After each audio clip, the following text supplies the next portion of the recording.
তো এখানে দেখতেই পাচ্ছেন কত সুন্দর জুসি দেখা যাচ্ছে, কলিজা বোনা, সাথে আছে ফ্যাকশা, অনেক কিছু মিলিয়েই। তো আসসালামু আলাইকুম বিএসকে, এরকম আছেন? আমিও ভালো আছি, আপনাদের দোয়ায় চলে আসলাম নতুন একটা রেসিপি নিয়ে। কলিজা, ফ্যাকশা, গুদ্দা সব কিছু মিলিয়ে আজকে রান্না করব, তো বোনা করব।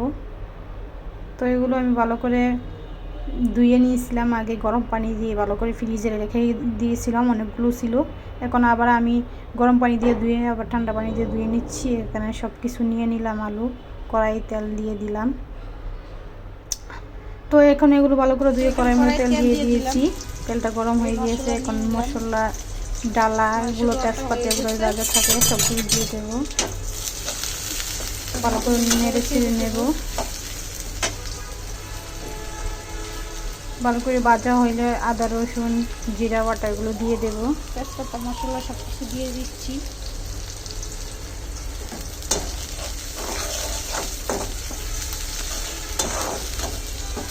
তো এগুলো ভালো করে ভাজা হইলে আমি একটু গরম ফুটানো পানি রেখে দিয়েছি, গরম পানি। তো গরম পানি দিয়ে দেব, দিয়ে তারপর আদা রসুন বাটাটা দিয়ে দেব, জিরা বাটা,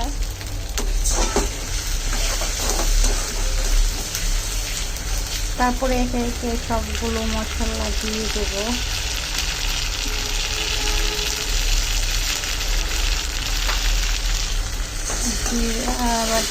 আদা রসুন বাটা যেখানে ছিল ওটা দিয়ে দিয়েছি। বাটা মশলা দিয়ে রান্না করলে অনেক মজা হয়, অনেক জুসি হয়। তো এখানে ফুটন্ত গরম পানি তো আপনাদেরকে বলছি, আমি আগে নিয়েছি, দিয়ে রেখেছি। পানিটা দিয়ে ভালো করে তারপরে মশলা দেব। ফুটন্ত গরম পানি দিলে তরকারিটা খেতে অনেক মজা লাগে। অবশ্যই আপনারাও গরম পানি দিবেন। তো অবশ্যই জানি আপনারা হয়তো অনেকেই জানেন, এটা পারেন, এই টেকনিকটা অনেকেই ফলো করেন। তো তাও আমি বলে দিলাম, যদি আপনাদের কারো মনে না থাকে বা মনে না আসে, এই জন্য আমি বলে দিলাম। জানি আপনারা অনেক ভালো রান্না করতে পারেন। তো ইতিমধ্যে আমার কষানোটা খুব সুন্দরভাবে হয়ে যাচ্ছে, আপনাদের সাথে আমার ভালো করে কষিয়ে নিচ্ছি। ভালো লাগলে সবাই।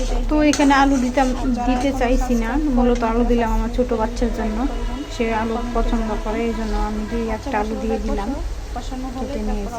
মশলাটা কষানো শেষ হয়ে গিয়েছে, এখন আমি মাংসটা দিয়ে দেবো। তো এখানে দেখতেই পাচ্ছেন মশলা কত সুন্দর কষিয়ে গিয়েছে। এখন মাংসগুলো দিয়ে দেবো, এগুলো থাকলে আপনারা সবসময় গরম পানি দিয়ে কলিজাটা দিয়ে দিব।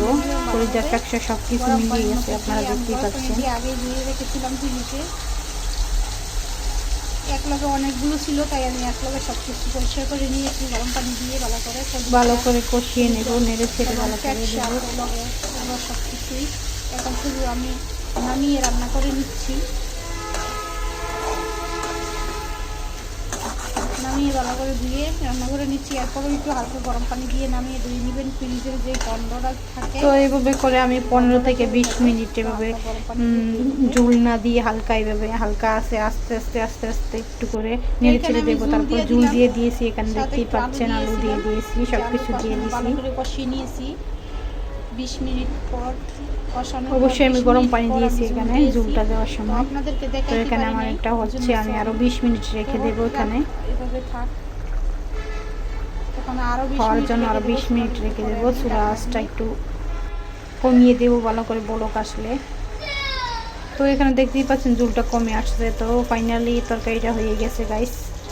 তো আমার এই ভিডিওটা কীরকম লাগলো আপনারা অবশ্যই কমেন্টে জানাবেন, রান্নাটা কীরকম হইলো। অবশ্যই আমার চ্যানেলটাকে যারা সাবস্ক্রাইব করছেন তাদেরকে অনেক ধন্যবাদ, আর যারা করেন নাই অবশ্যই তারা করে ফেলবেন, লাইক করবেন, কমেন্ট করবেন। Bye bye.